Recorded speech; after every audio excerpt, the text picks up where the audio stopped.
We all are living in a challenger time with tech revolutions, climatic changes, political twists, and so on. The stress is starting now. At this beginning of the 21st century, driven by technology, it should emerge a thorough global revolution in society, and even in our economic structures.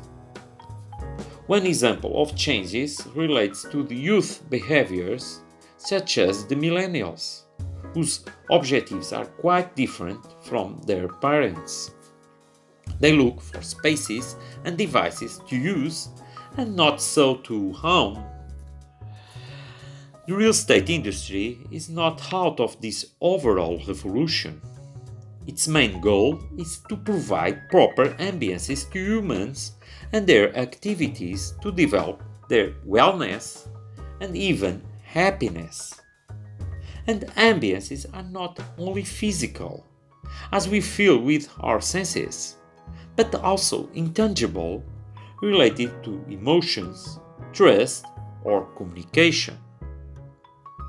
Then, the goal of the modern real estate industry should be to develop, produce, and manage ambiences and services to sell on space-time platforms.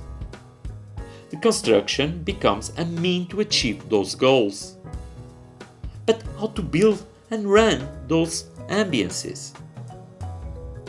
An ambience should not be understood as a static concept, immutable, as a well-decorated house with a beautiful and comfortable look. However, this is an essential topic by the hand of competent interior designers or professional architects. The ambience that surrounds a building must be dynamic, fluid, evolving in time, by the interaction of several agents, whether human, natural, artificial, informational. Each ambience emerges from dynamic flows. The several environment agents emit information and energy which flow in that space and time. These flows are so diverse and distinct, such as human motion, energy, communication, light, sounds, beds, etc. They allow those agents to interact, intersect, influence, and adapt with each other. This positive user perception of those flows will lead to increase its attractiveness or comfort, perceiving a positive value and then accepting to pay better for his experience. This is a dynamic behavior which tends to be much more than just the possession of state property. On the other hand, the user cannot perceive the most relevant flow to human survival in Earth. It's the entropy, a concept that comes from the second law of thermodynamics. The environment in which we all live tends irreversibly towards the maximum entropy.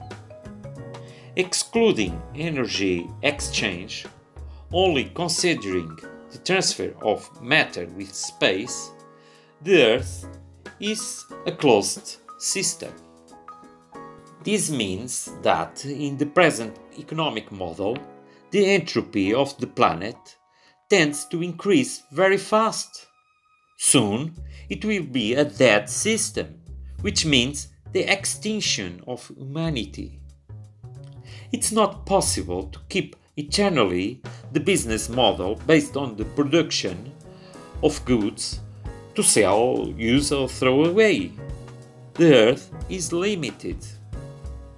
Also, it's not sustainable to maintain the real estate production on a large scale to build, sell, and then demolish.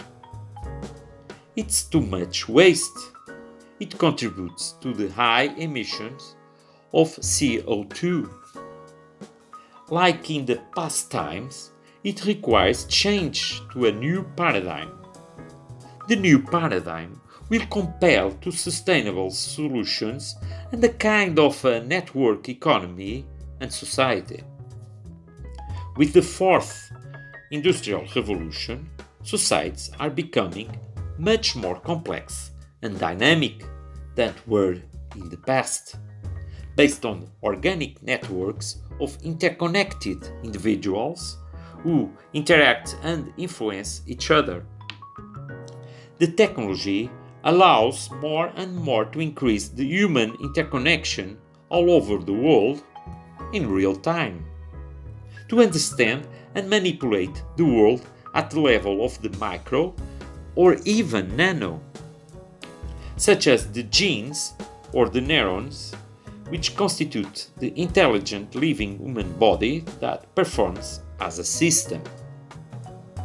The human body is an open system that interacts with the surrounding ambiences and, afterwards, adapts and develops accordingly, creating a value that is much higher than the sum of the costs of the constituent parts. Similarly, a real estate developer should copy this efficient model with an open system model that uses banal materials and adapts to the surrounding ambiences over time, creating a dynamic process that depends more on flows and services than on built bricks and mortar to sell, and then slowing down the entropy variation and creating the maximum value through information and human processing. In these changing times, like in the past, inevitably there will happen a crisis based on the current business and economic models.